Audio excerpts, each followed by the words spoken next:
Halo, selamat siang. Selamat datang kembali di Marketers Hangout, More Kreatif, More Produktif, yang merupakan e-conference terbesar di Indonesia yang diselenggarakan selama 2 hari oleh Marketers. Dan ini sudah hari yang kedua dan juga full acara. Dan dihadiri kurang lebih 1.000 partisipan. Nah, semoga sesi siang ini ya, di penghujung siang ini, semoga para marketer sekalian tetap berenergi nih, karena mungkin sudah makan siang. Namun yang belum makan siang, silakan enjoy aja untuk mengikuti sesi ini sembari menyantap makan siang. Perkenalkan, saya Sigit Kurniawan dari Marketers, akan memandu sesi siang ini dengan tema Changing Behavior After COVID-19, Gen Y and Gen Z. Marketers sekalian, pandemi COVID-19 membawa banyak perubahan dalam pola hidup masyarakat kita. Salah satunya adalah kebiasaan dan ketergantungan pada platform online. Bagi sebagian kalangan dan bahkan sekelas perusahaan pun, platform digital ini mungkin membawa kegagapan tersendiri.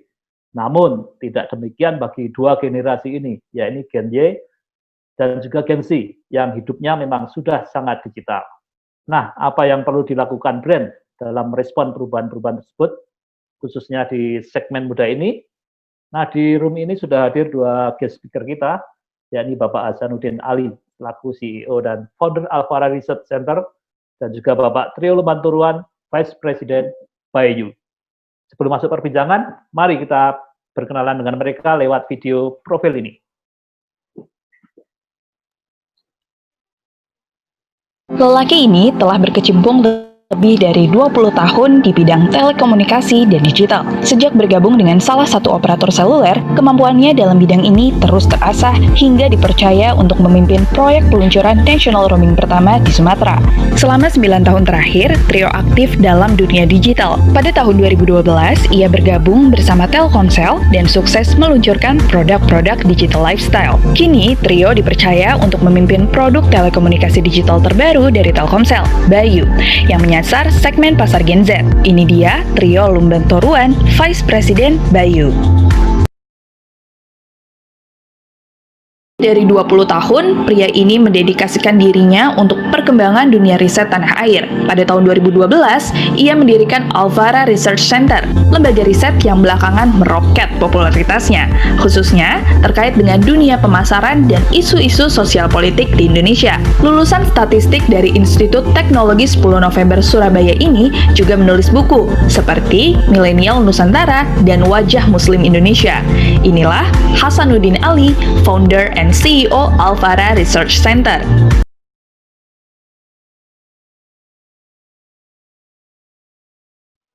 Oke, selamat siang. Selamat datang nih Cak Hasan. Apa kabar Cak? Siang Mas Sigit. Ya, saya panggil Cak Hasan ya, karena panggilan akrabnya Cak Hasan. Siap. Ya, sehat selalu Cak. Sehat, alhamdulillah.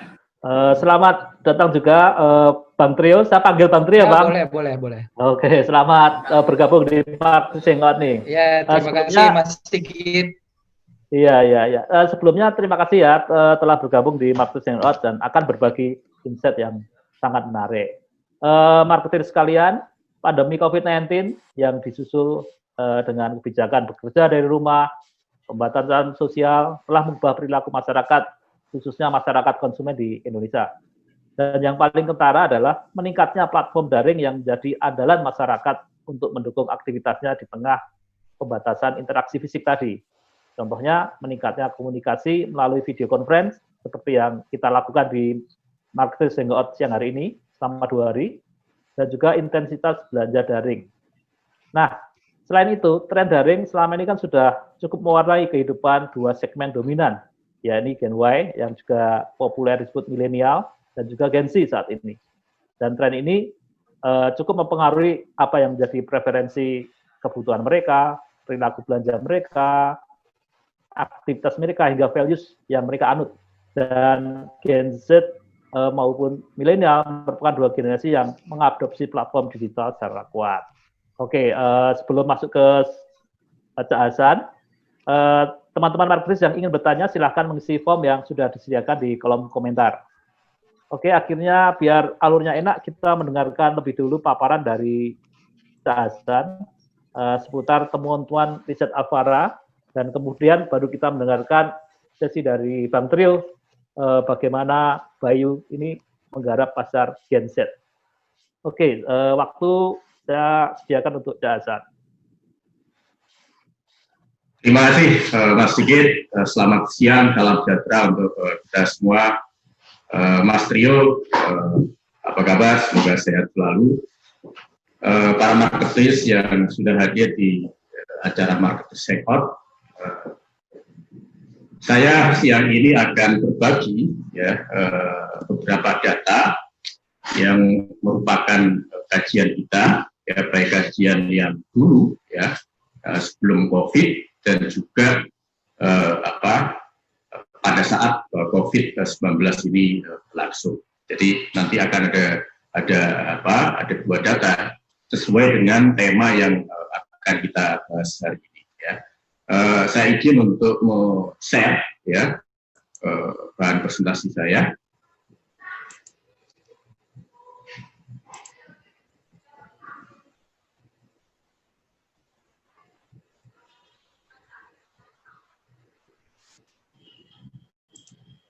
Oke, ya. Jadi teman-teman sekalian, sesuai dengan tema yang kita ambil siang ini, kita akan berbicara soal perubahan perilaku masyarakat kita terkait dengan adanya pandemi COVID-19 ini. Ya, jadi harus diakui bahwa pandemi ini merubah total ya semua perilaku kita, ya baik perilaku komunikasi, perilaku belanja, bahkan perilaku kehidupan kita, misalkan belajar dari rumah tadi, bekerja dari rumah dan seterusnya. Ya. Nah, sebenarnya pertanyaannya adalah siapa sebenarnya yang paling terdampak dengan perubahan COVID-19 ini? Maka kita pertama harus melihat ya dari sisi struktur demografi penduduk Indonesia. Ya. Jadi teman-teman sekalian, kalau kita lihat struktur demografi penduduk Indonesia, maka kita bisa lihat bahwa saat ini mayoritas penduduk Indonesia itu didominasi oleh generasi muda. Tadi Mas Sigit sudah menyinggung di awal terkait Gen Z dan Gen Y. Ya. Gen Y itu kalau bahasa kerennya milenial gitu ya. Maka dua generasi ini sangat dominan. Ya. Kalau kita jumlah saja, misalkan Gen Z itu 29%, milenial 33%, maka sudah lebih dari 50%, ya, hampir 60, mungkin 60%, ya, penduduk Indonesia itu diisi oleh Gen Z dan milenial. Ya, sementara saya yang termasuk kategori Gen X, ya, itu tinggal 25%, jadi sedikit sekali. Maka bisa kita pahami bahwa yang terdampak dari COVID-19 ini adalah mayoritas di anak-anak muda ya, Gen Z dan milenial. Tapi ada untungnya juga ya bahwa generasi ini boleh dibilang generasi yang sudah beradaptasi dengan perubahan-perubahan ya. Nah di sini ya di slide kedua kita bahwa milenial itu adalah generasi pertama yang bisa kita sebut sebagai internet generation. Jadi generasi yang pertama kali menjadi warga internet. Sementara Gen X itu boleh dibilang digital native. Kita itu imigran di dunia digital karena kita sebutnya di dunia analog. Nah kemudian yang ketiga, Gen Z ini adalah kita sebutnya mobile generation. Mereka adalah generasi yang tidak pernah bisa lepas dari gadget. Dan penetrasi dan juga antusiasme mereka dalam menggunakan tingkat konsumsinya tinggi sekali. Ya, 93,9 terkoneksi internet. Kemudian mereka 7 jam sehari, lebih dari 7 jam sehari terkoneksi dengan internet. Maka orang sering mengatakan mereka ini kategorinya addicted user, mereka yang sudah kecanduan internet. Sementara milenial kemudian Gen X itu yang semakin tua semakin kecil. Jadi ketika COVID ini melanda Indonesia, maka sebenarnya Gen Z dan milenial itu sudah punya perilaku, sudah punya nilai-nilai digital.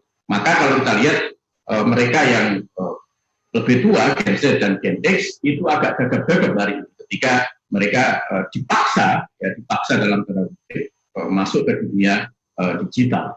Ya. Jadi selain jumlahnya besar tadi, hampir lebih dari 60% adalah Gen Z dan milenial, kemudian dari sisi perilaku digital mereka luar biasa tinggi.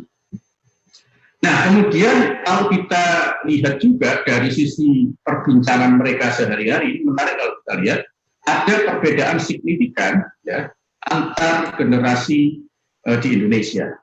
Ya. Gen Z tadi ya usia kelahiran di atas 98 tahun, 98, kemudian younger milenial, ya, kemudian ada older milenial, younger Gen X sama older Gen X. Nah, kalau kita lihat pembicaraan di sekitar mereka itu juga sangat berbeda. Jadi gap antar generasi kita itu bisa tercermin dari chart ini, dari grafik ini. Gen Z itu lebih banyak bicara soal musik, lebih banyak bicara soal teknologi, kemudian pendidikan, olahraga, kemudian film. Ya, ini yang milenial yang lebih muda, yang usia 21 sampai 29 tahun, itu juga hampir sama perilakunya dengan Gen Z. Nah, sebaliknya, teman-teman sekalian, semakin tua generasi kita, itu ternyata topik-topik pembicaraan di antara mereka itu berat-berat, topik-topik yang berat, yang nggak ada fun-funnya sama sekali, ya, sangat bertolak belakang. Nah, ini kalau kita lihat politik, ekonomi, religion, culture, dan sosial, ya, itu lebih banyak dibicarakan oleh Gen X. Nah, dalam prakteknya, cerminan ini kita bisa lihat juga dari platform sosial media yang mereka gunakan. Kalau kita lihat Gen Z dan younger milenial itu lebih banyak menggunakan Instagram dan mungkin yang belakangan TikTok. Karena basisnya video dan foto, kemudian macam-macam. YouTube juga banyak di Gen Z dan younger milenial. Sementara kalau kita lihat Twitter itu ya, karena topiknya berat-berat kalau kita lihat, maka yang ngisi ya generasi tua, older Gen X sama younger Gen X ini ya, sama older milenial.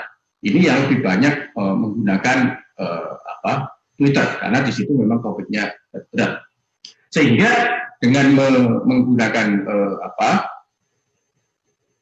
matrik ini, pola komunikasi untuk mendekati masing-masing generasi juga tentu berbeda. Ya.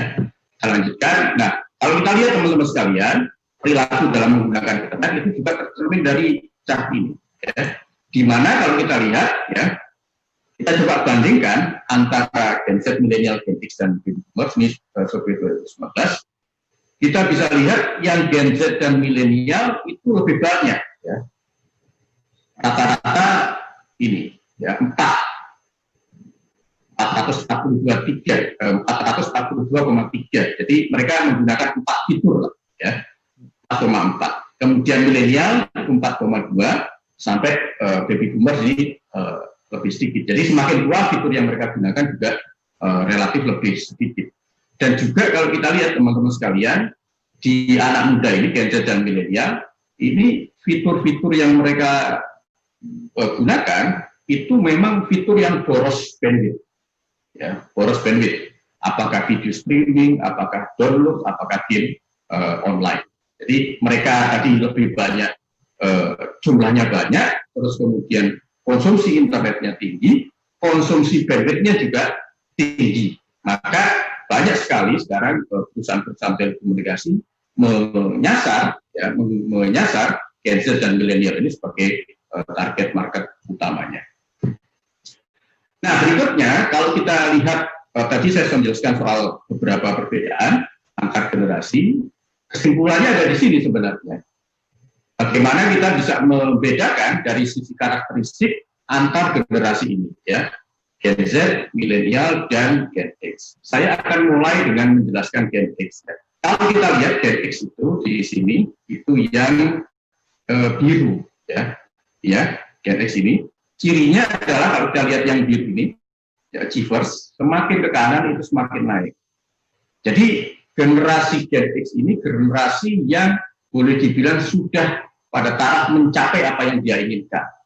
Jadi secara sosial ekonomi, secara status sosial, mereka generasi yang established. Gitu.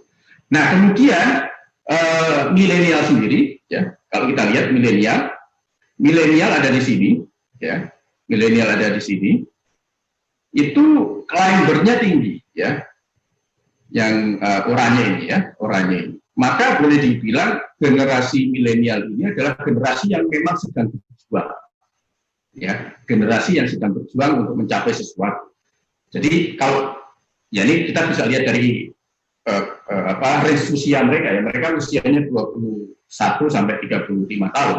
Mereka pada fase hidup di usia itu, ya, penghasilannya belum seberapa, masih nanggung gitu, ya, tapi kebutuhan itu sudah mulai meningkat, sudah mulai nyicil rumah, sudah mulai nyicil mobil, motor, anak sudah masih kecil gitu, ya, daya kesehatan mulai generasi yang sebetulnya harus dibantu, ya, fighter generation.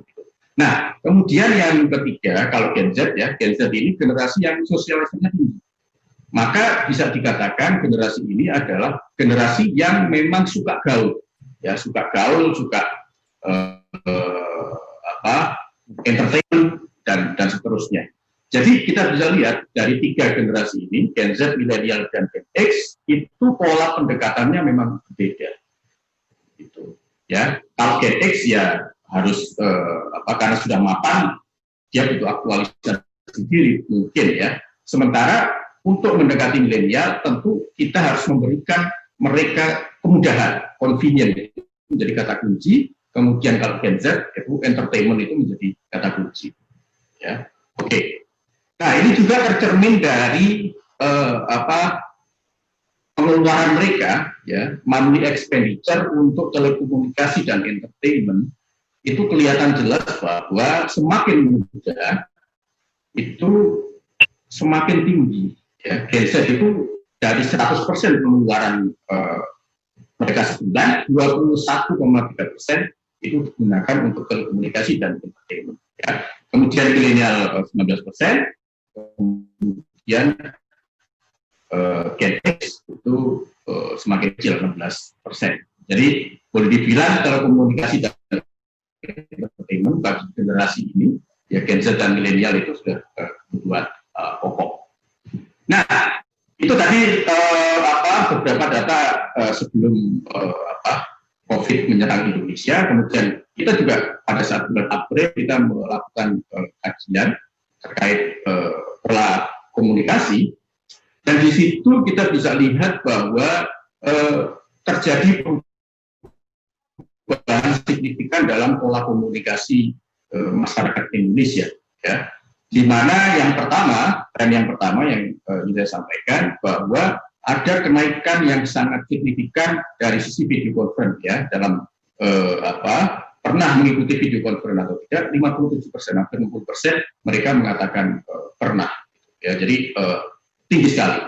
Nah, kemudian nama aplikasinya apa? Ya, sekali lagi Zoom ini menjadi fenomena karena paling banyak diikuti dan digunakan oleh masyarakat Indonesia, tidak hanya di Indonesia tapi di negara lain juga hal yang sama.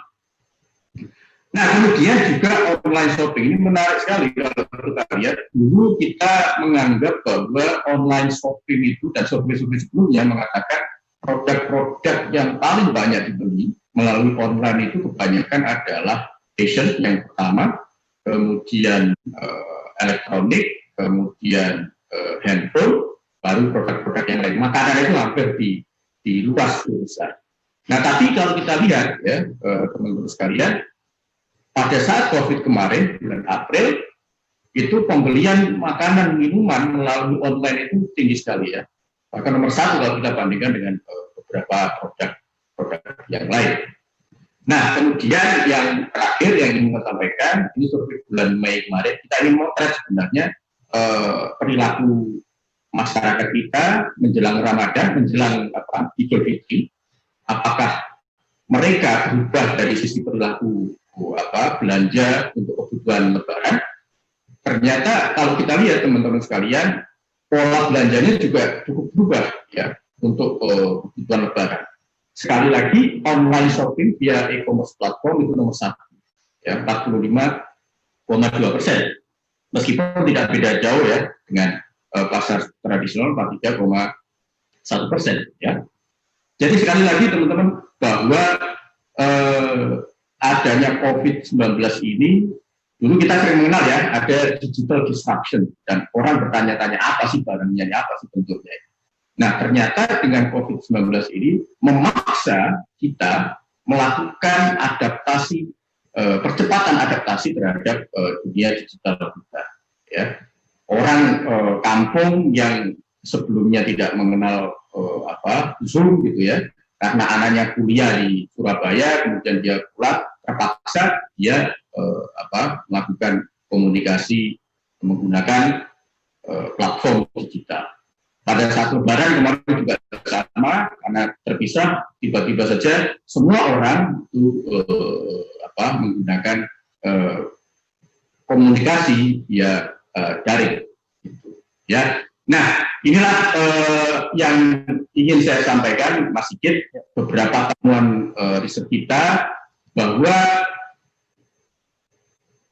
komunikasi digital itu harus dilakukan sekarang. Karena di situasi dan kondisi itu memaksa kita untuk melakukan komunikasi digital. Terima kasih, Mas Sigit. Oke, terima kasih, Cak Hasan. Presentasi yang kaya insight ya, karena ada temuan-temuan yang boleh kita share dan membuat kita menyadari ada beberapa perubahan dan ada beberapa karakter atau perilaku baru dari customer kita yang mau nggak mau ya harus kita pahami. Nah, Cak, ada sedikit pendalaman nih, Cak. Dari presentasi terakhir tadi biar lebih fresh. Tadi dikatakan bahwa mayoritas berbelanja online shopping di e-commerce platform, sedangkan mall tidak banyak yang memilih karena ya itu sudah situasi yang lumrah ya karena pembatasan dan alasan kesehatan dan sebagainya. Namun itu kan riset dilakukan saat pembatasan sosial PSBB ya, Cak ya. Ya betul. Nah, ketika sekarang pembatasannya sudah mulai dilonggarkan dan juga mungkin nanti sudah lebih longgar lagi, apakah nantinya itu akan ada perubahan perilaku lagi nggak? Dalam arti belanja di retail fisik akan bangkit lagi atau formatnya lebih baru nih? Mengingat pandemi ini kan membuat situasi sudah tidak sama lagi nih seperti sebelum pandemi terjadi. Gimana Cak?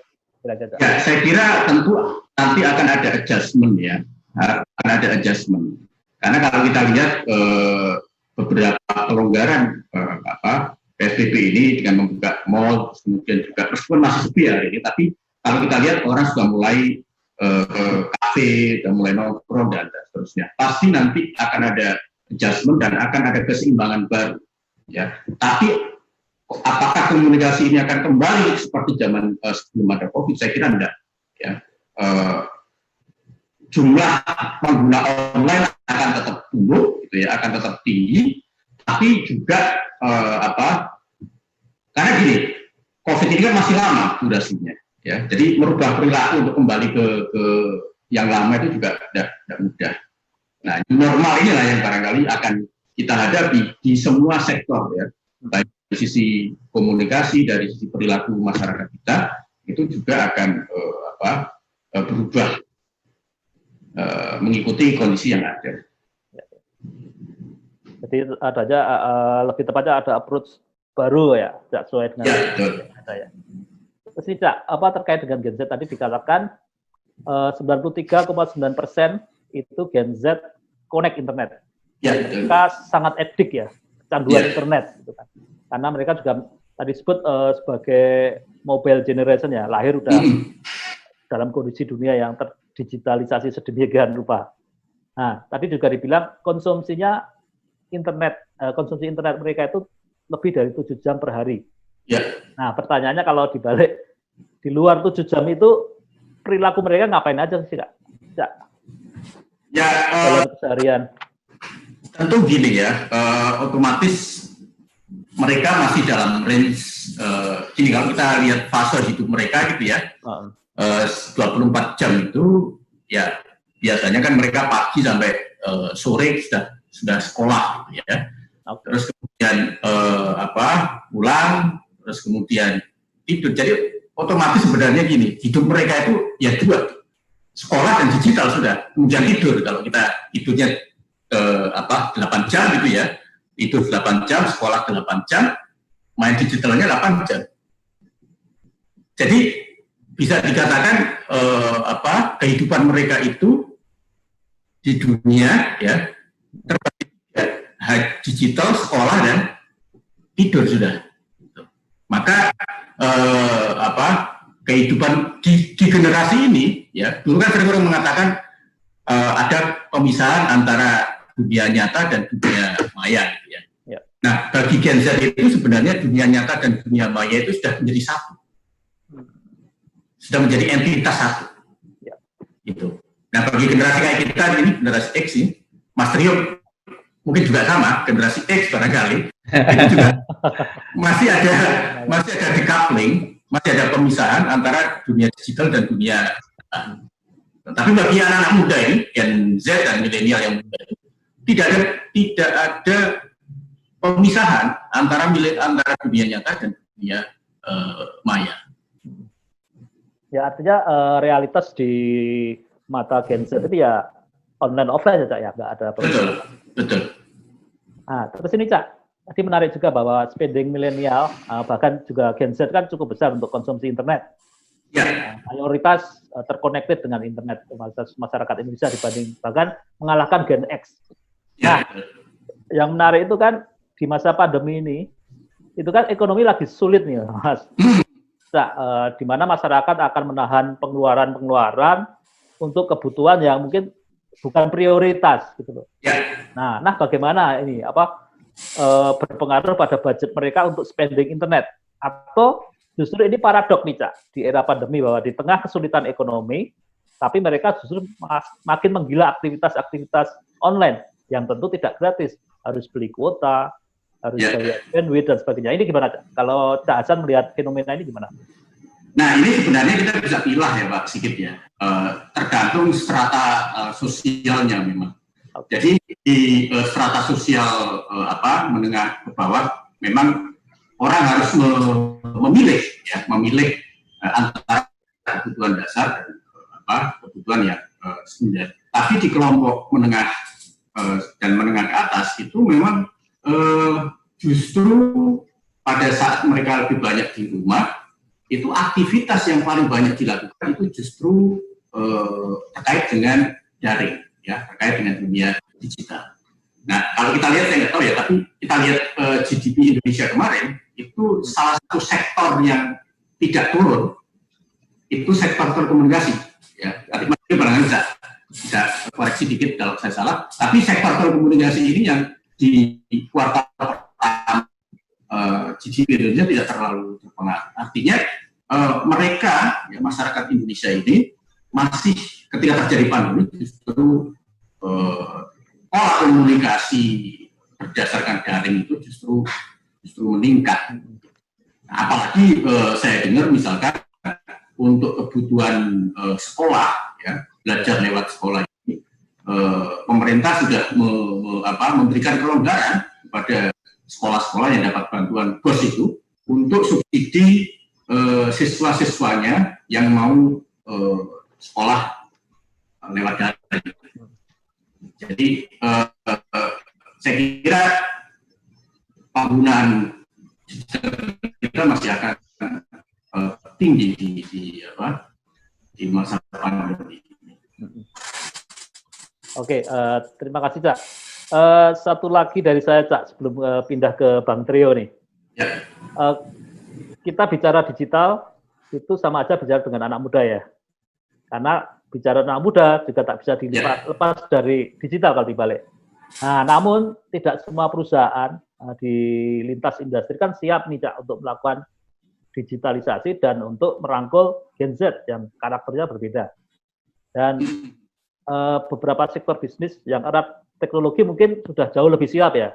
Kayak Telkomsel, nanti Pak Bang Trio bisa cerita ketika pandemi terjadi online meningkat, perusahaan telco itu ya sudah ready, sama seperti Gen Z dan milenial yang memang sudah akrab dengan digital.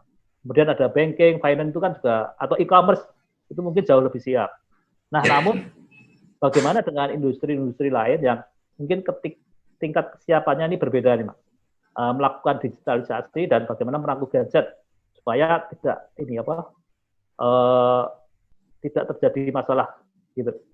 Untuk industri yang saya kira yang lebih penting ya Mas Sigit dari yang kita lakukan itu adalah terkait dengan dunia digital ya. Yang paling penting adalah perubahan mindset sebenarnya. Tidak hanya sekedar perubahan perilaku, tapi perubahan mindset, perubahan nilai-nilai. Bahwa kita sekarang hidup di dunia yang baru dengan normalitas baru, ya. Maka suka tidak suka ini salah satu jalan yang harus kita tempuh. Saya banyak berkomunikasi misalnya terutama dengan teman-teman UKM ya yang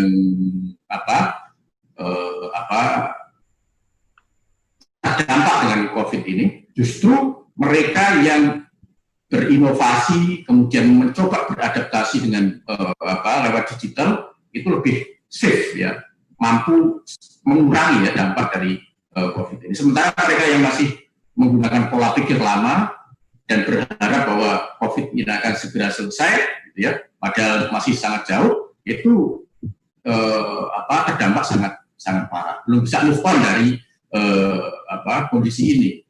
Nah, saya kira itu yang lebih penting, Mas Sigit, bahwa perubahan mindset, perubahan nilai-nilai dalam menghadapi COVID ini lebih penting.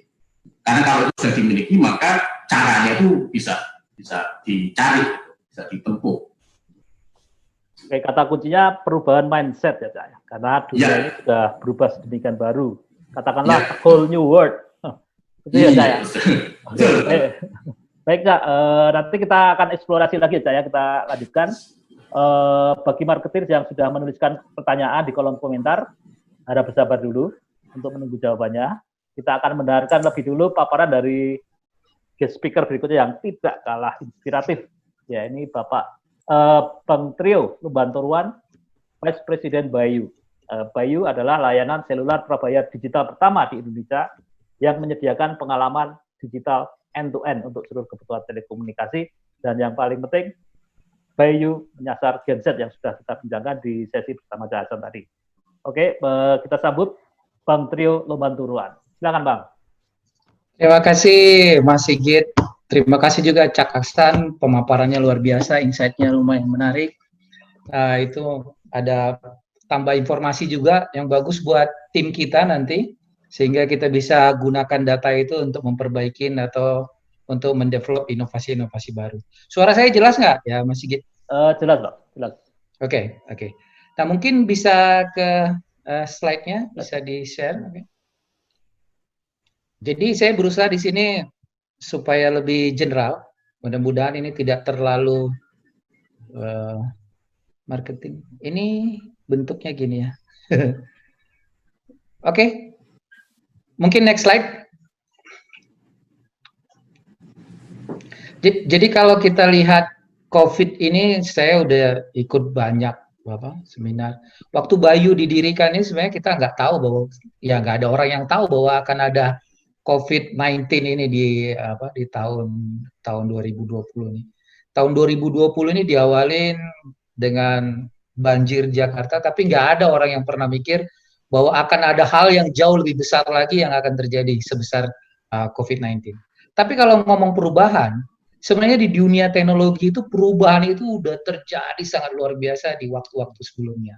Kita masih ingat ketika di mobile phone evolusi, itu dimulai dengan handphone yang ukurannya sebesar apa ya? Bisa dibayangin bawanya juga. Dan itu terbatas. Orang-orang yang punya itu rata-rata orang-orang yang punya kemampuan finansial yang luar biasa. Dan tapi kalau kita lihat evolusi, itu berubah sehingga fungsi handphone itu tidak hanya komunikasi saja. Jadi ketika dibentuk di awal mobile phone itu fungsinya hanya komunikasi. Baik itu komunikasi, pertama itu komunikasi voice, lalu berkembang dengan munculnya SMS, akhirnya merupakan komunikasi teks. Tapi kalau kita lihat sekarang, handphone atau gadget itu bukan hanya untuk komunikasi. Semuanya ada di sana. Mau belanja bisa, mau nonton bisa, mau dengerin musik bisa. Bahkan sekarang dibandingkan alat-alat audio lainnya, handphone itu adalah sumber entertainment yang apa namanya, yang utama untuk semua orang. Bukan hanya itu, termasuk di dalamnya juga order transportasi di sana, mesan hotel, mesan travel juga di sana.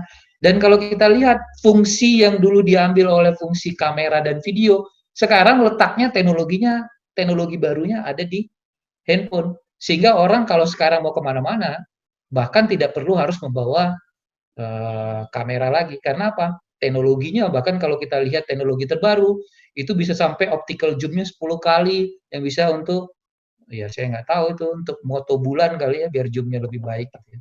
Tapi poinnya, semuanya itu hanya diletakkan ini. Dan di dalam perubahan itu, ada yang maju, ada yang mati.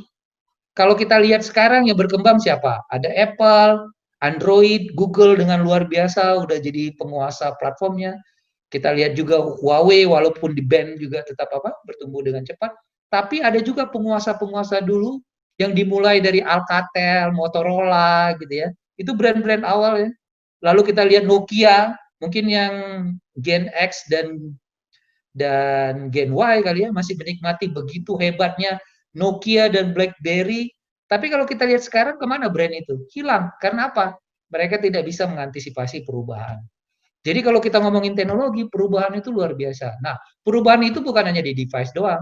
Kalau kita lihat di jaringan, dulu orang masih main MIRC gitu ya, ASL please, ASL PLS ya gitu ya, gitu ya.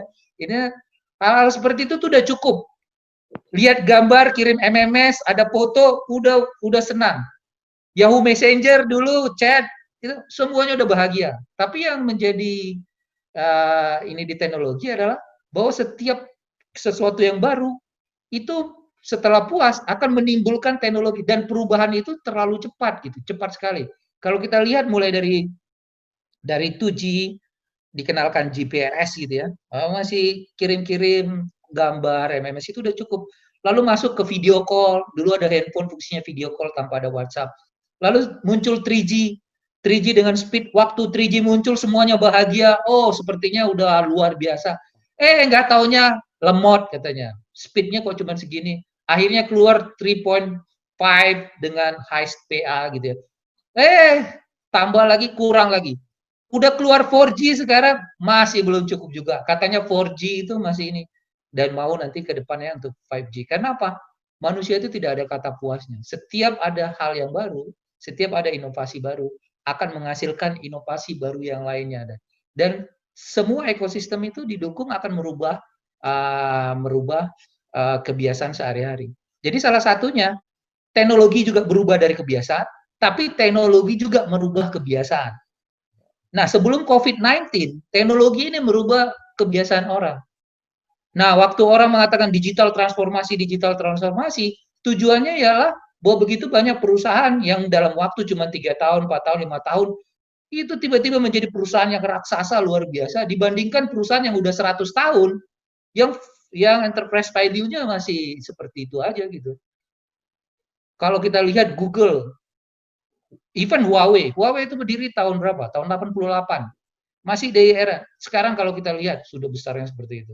Kalau kita lihat Google, Facebook, Apple, semua teknologi itu bukan suatu hal-hal yang lahir dibandingkan perusahaan-perusahaan yang Coca-Cola atau perusahaan FMCG atau perusahaan keuangan financial yang sudah besar dari dulunya.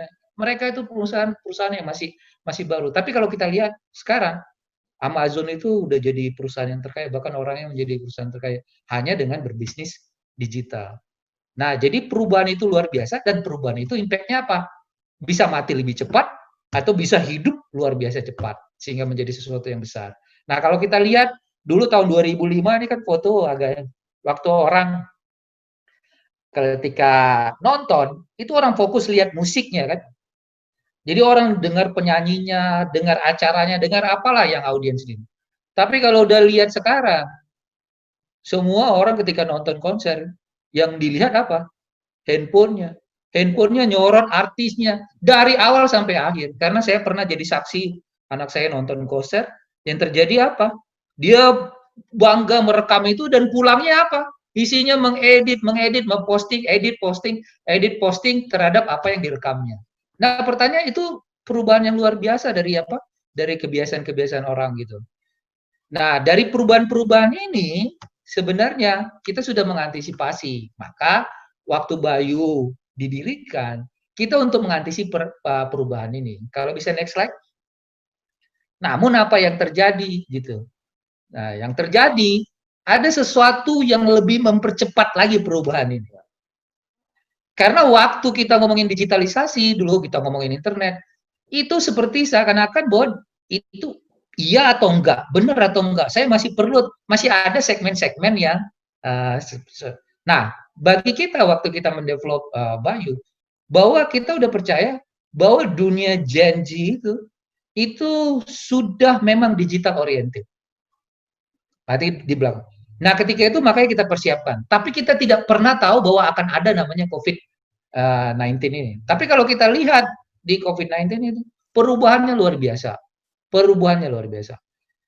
Nah, ketika perubahan yang luar biasa ini, pertanyaannya impact-nya apa? Turun, naik, atau enggak? Pasti sekarang ini, mau dibilang telco, atau apapun, itu impact-nya pasti akan selalu ada. Karena apa? Oke, orang mau pakai internet. Pertanyaannya, spending-nya sama apa enggak? Contoh kasus di telco. Kelebihan dari mobile operator itu kenapa? Namanya mobile. Berarti kelebihannya apa? Di mobility-nya, di pergerakannya. Karena apa? Ketika orang kemanapun, dia tidak takut untuk menggunakan internet, dimanapun dia berada, sinyalnya ada, maka dia bisa menggunakan layanan yang ada.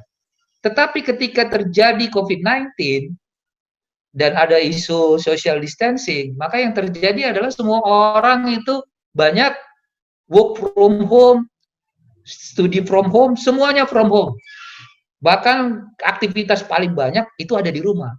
Nah, pertanyaannya, kalau di rumah itu sudah ada wifi, ada internet rumah yang bagus, ada pertanyaan fungsi mobility itu sudah nggak ada lagi. Ujung-ujungnya impact nggak ke impact.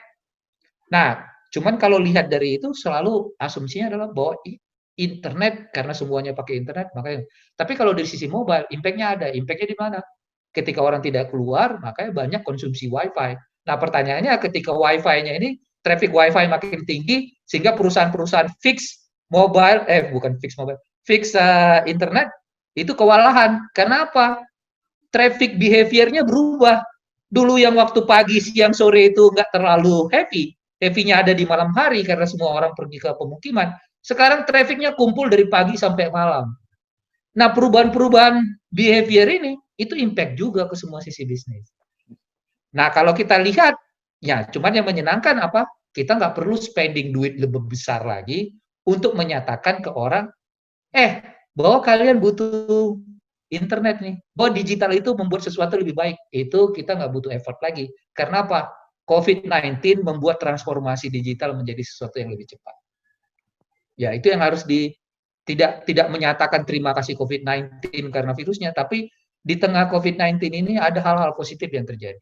Mungkin next. Nah, ketika Bayu kita buat di awal 2018, kita berpikir sebenarnya bagaimana sesuatu perubahan yang tadi kita dari itu membuat kita juga mengantisipasi bahwa perubahan itu Telkomsel juga siap untuk menghadapi. Nah, untuk menghadapi itu tentu nggak segmennya ngambil segmen orang-orang yang sudah tua, tapi segmen yang masih muda, yang ini generasi penerus bangsa yang kita harapkan mereka-mereka ini adalah yang kedepannya menjadi pengguna-pengguna setia kita. Nah, makanya kita men-segmen cuman ketika kita lihat proposition yang ada sekarang, banyak pain point yang belum terselesaikan, belum bisa tersolusi buat. Nah, ketika Bayu dibuat, itu murni dari bagaimana kita mencoba menyelesaikan pain point. Nah, kalau kita lihat dari beberapa hal, semua orang dari Gen Z, milenial yang kita tanya, Mereka semua maunya seperti yang riset disebutkan Kang Hasan tadi. Mereka semuanya maunya di handphone, apapun itu aja di handphone. Kalau perlu dengan jari mereka bisa menyelesaikan semua problem. Itu satu pain point yang kita ini. Nah, yang kedua, experience-nya terkadang nggak ini. Mereka orang-orang Gen Z ini orang-orang yang tidak suka ngantri untuk komplain. Pergi ke customer care lalu antri. Mereka maunya ketika mereka punya masalah, mereka katakan sesuatu bisa terselesaikan. Jadi kalau pergi harus naik lagi, ngantri lagi, ngambil antrian lagi. Itu bukan tipikal orang apa namanya? Orang Z. Nah, selain itu, mereka juga nggak mau diatur. Saya nggak tahu ya, mungkin yang dengar di sini, ada nggak anak-anak sekarang itu anak-anak yang paling gampang diatur atau yang paling susah diatur? Nanti kalau ditanya pasti, oh mungkin karena saya dulu kecil juga, tapi saya udah hitung-hitung dan buat riset kayaknya memang sekarang memang lebih susah diatur. Tapi pertanyaannya, apakah mereka memang susah diatur? Bukan. Bisa jadi memang culture-nya, behavior-nya memang berbeda. Karena apa? Dari kecil, dari awal, dari ini, mereka udah di input oleh multiple informasi. Kalau dulu waktu kita kecil, sumber informasi kita paling dari orang tua atau dari TV gitu ya. Atau dari teman atau dari mana gitu. Sehingga yang dibatasi adalah pergaulan kita. Jadi saya dulu waktu Dunia Dalam Berita jam 9, terus habis itu disuruh tidur. Setelah itu nggak ada lagi informasi. Mohon maaf ya, Dunia Dalam Berita itu sangat buah sekali. Saya cinta TVRI. Tapi poinnya, informasinya itu terbatas. Tapi kalau dari sekarang, dari anak umur 2 tahun, kebetulan UI UX-nya handphone dan aplikasi-aplikasi yang ada, itu membuat seorang anak kecil pun tanpa butuh teori, tanpa butuh ajaran, dia bisa memutar apa yang namanya video, apa artinya stop, dan akhirnya dia apa artinya next, dan akhirnya konten itu bisa dia tonton dalam beberapa jam. Karena apa? Semua itu dimudahkan oleh user interface dan user experience oleh aplikasi itu sendiri. Sehingga masalahnya, informasi itu ada datang dan semua masuk ke anak-anak Gen Z ini. Sehingga dia bisa jadi bukan hanya dapat dari rumahnya dan orang tuanya, tapi juga dapat dari lingkungan dan dari sumber internetnya. Dan hal-hal itu membuat mereka lebih independen dan merasa bahwa mereka nggak mau diatur. Nah, ketika nggak mau diatur, poinnya kita temukan bahwa kalau kita create paketnya itu, kalau kita atur, kita tentukan, kita buat semuanya, itu banyak Gen Z nggak suka. Karena apa? Belum tentu dia suka video. Ada yang suka video, ada yang suka musik, ada yang suka chat. Semuanya beda-beda. Kita nggak bisa sama ratakan untuk apa namanya. Dan akhirnya dari Y ini baru kita masuk ke value proposisi. Value proposisinya apa? Simple dan fleksibel. Karena tadi semuanya tam gitu, kita harapkan itu simple dan fleksibel. Yang kedua apa? Transparan. Karena terlalu banyak asterisk, bikin segini bombastis. Tapi pertanyaannya benar nggak yang terdeliver seperti itu? Lebih bagus kita jujur aja. Apa yang ada, kalau ada syarat ditulis, semuanya jelas. Sehingga tidak ada kata-kata di belakang, tidak ada asterisk lagi, semuanya transparan. Nanti biarkan aja customer yang memilih, mau mahal, mau murah atau ini. Tapi bagi kita, Gen Z itu kalau dikasih iklan, mereka nanti tahu bahwa iklan itu adalah iklan yang transparan atau sebenarnya hanya sekedar bombastis. Nah, ketika nanti kita ngiklan lagi, kalau persepsinya udah ada, akhirnya mereka akan menganggap bahwa ya itu lagi-lagi cuma promo, itu cuma tulisannya aja kayak gitu. Padahal bisa jadi promonya beneran, tapi karena persepsinya tadi udah ketahuan bahwa ini anak iklan oriented, akhirnya dia. Nah, transparan itu penting. Nah, yang ketiga nggak kalah pentingnya, untuk membuat ini semua, itu digital customer experience. Loh, kalau ngomong internet kan udah digital. Oh, bukan. Kita ngomongin experience-nya, semuanya lewat TAM. Kita harapkan dari end-to-end journey-nya itu semuanya lewat handphone. Susah nggak? Susah. Tapi yang saya setuju tadi dari Kang Hasan, semulanya dimulai dari mindset. Semuanya dimulai dari mindset. Semuanya bisa berubah kalau dimulai dari mindset. Nah, kalau orang sepakat dimulai dari mindset, ada masalah tinggal diselesaikan aja.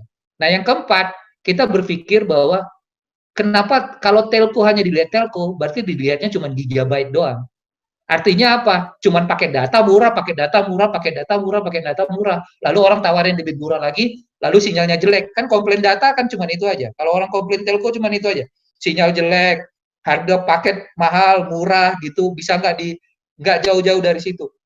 Akhirnya orang ngelihat telco hanya lihat dari seperti itu. Padahal begitu banyak perusahaan-perusahaan lain besar itu bukan karena harga, tapi karena experience. Dengan Beyond Telco ini kita mau memberikan suatu layanan. Ini bukan hanya sekedar beli paket, ini bukan hanya sekedar sinyal bagus, tapi ini ada experience yang akan kita mau tawarkan. Next. Nah, kalau kita lihat dari semua end-to-end journey-nya, mulai dari beli sampai nanti customer service,